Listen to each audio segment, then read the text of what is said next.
Hi, I'm Mike Walsh. I'm the CEO of Leverage Software, and I'm here today with Chip Conley, the founder and CEO of Joie de Vivre Hospitality. Chip, thanks for joining us today. Really Good to be appreciate here. it. Chip, you started Joie de Vivre Hospitality in 1987. Exactly. Fresh out of business school. What was the thought behind that, buying a hotel fresh out of business school? Well, I was actually a couple years out of business school, but I was still fresh. I was 25 years old. Right. I was interested in being in the real estate development field, but I did that for the first 2 years out of business school and was actually a little bit bored with it. It wasn't creative enough for me.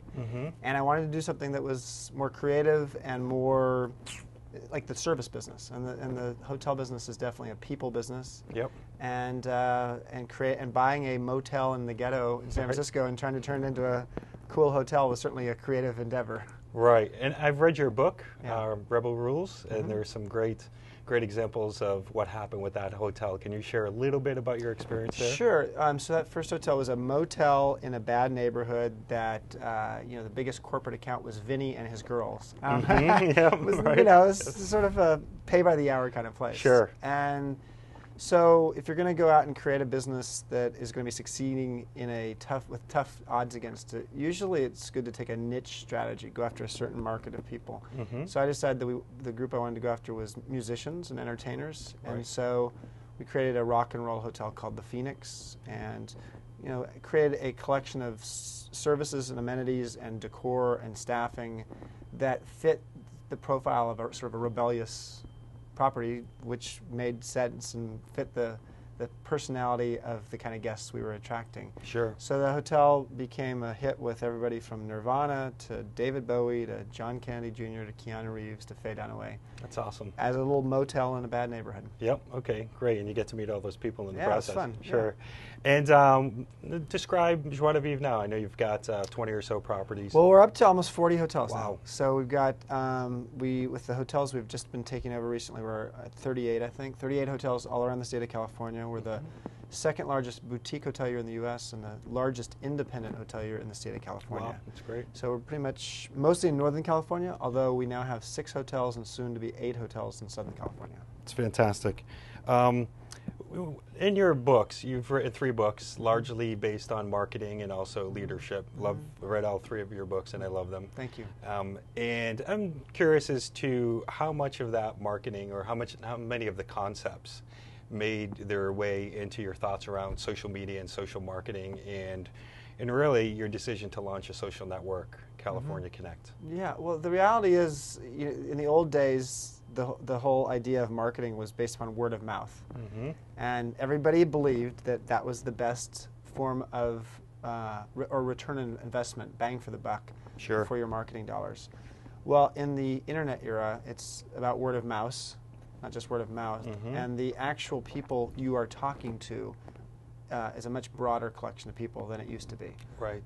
And so the idea of figuring out how to send the message about your product out there to the world through evangelists and cheerleaders, people who actually love your product and want to tell others, makes a ton of sense. And then giving people, in the context of your business, the opportunity for people to connect with each other makes sense too. Yep. So, your product and the idea of being able to create a section of Your California site called California Connect, where people who are interested in sharing ideas about what to do and where to go in California could connect with each other, makes a lot of sense for a California hotel company. Right. Great. And how's it going? You're pleased with the results so far? Yeah. No, I mean, it's social networking takes a while for it to actually create some relevance in people's lives so that there's enough people on the site.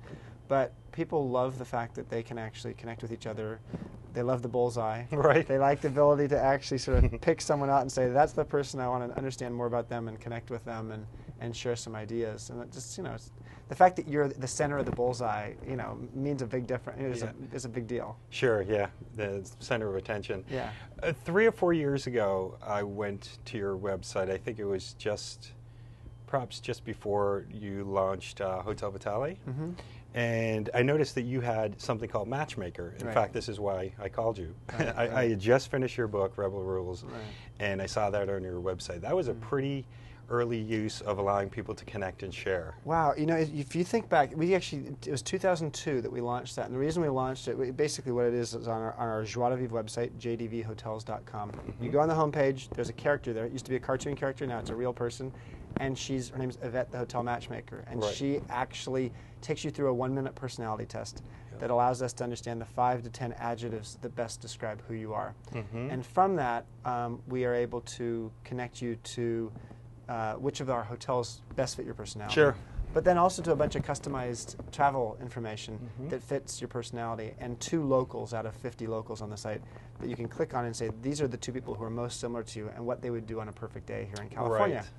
Now, we did that back in 2002 because the hotel market changed overnight in 2001. The combination of the dot-com bust and 9/11 led to our business being in trouble.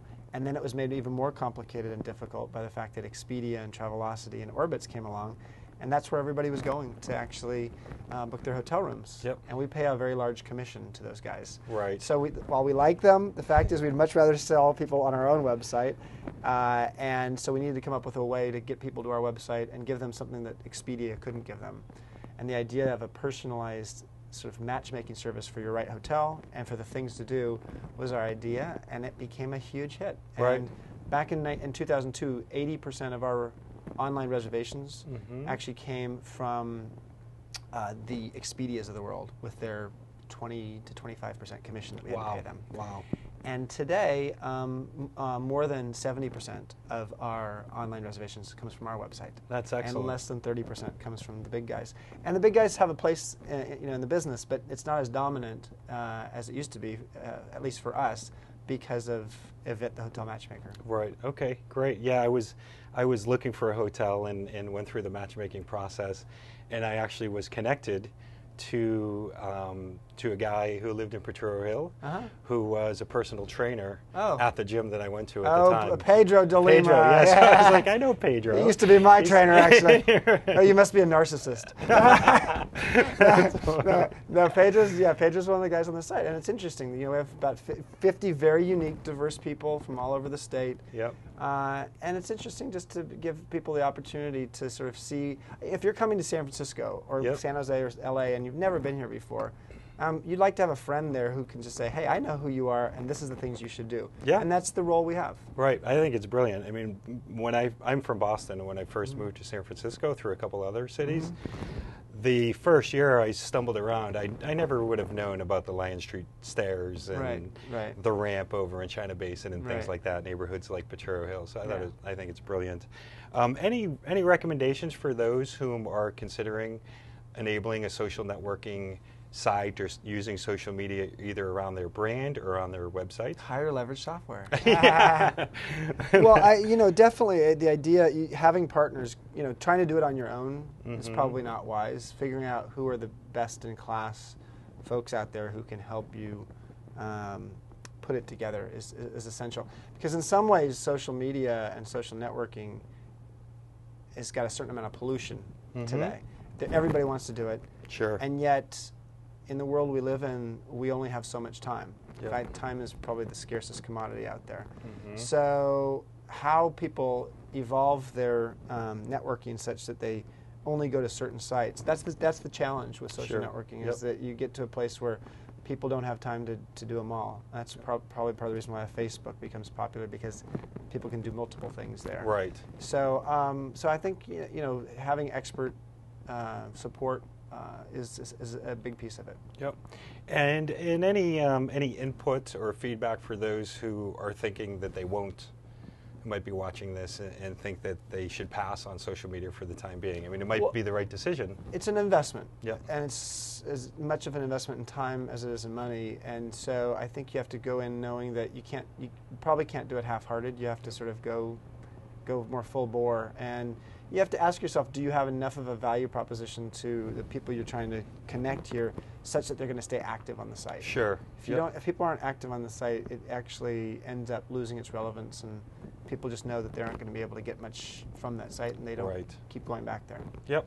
And I believe you're currently having a contest. Do you want to talk about that? We're doing a contest for the Your California section of our site. It's people actually sending us their favorite California travel photos. Yeah. And then we have a bunch of prizes with it. We've gotten, gosh, on the first day we had it, I think the first day it was up, we had 350 photos sent in to us. Great. So, you know, it's a great way for people to send their photos, share interesting insights about places to visit in San Francisco or in Death Valley or in San Diego.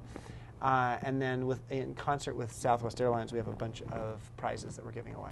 And can the audience find out more about that at JDV Hotels? JDVHotels.com. Okay, great. Yeah. Anything else you want to share with us? No, it's, you know, I really appreciate just having a chance to talk about it. Likewise. Thanks a lot, Chip. Yep. Appreciate your time. Thank you, Mike.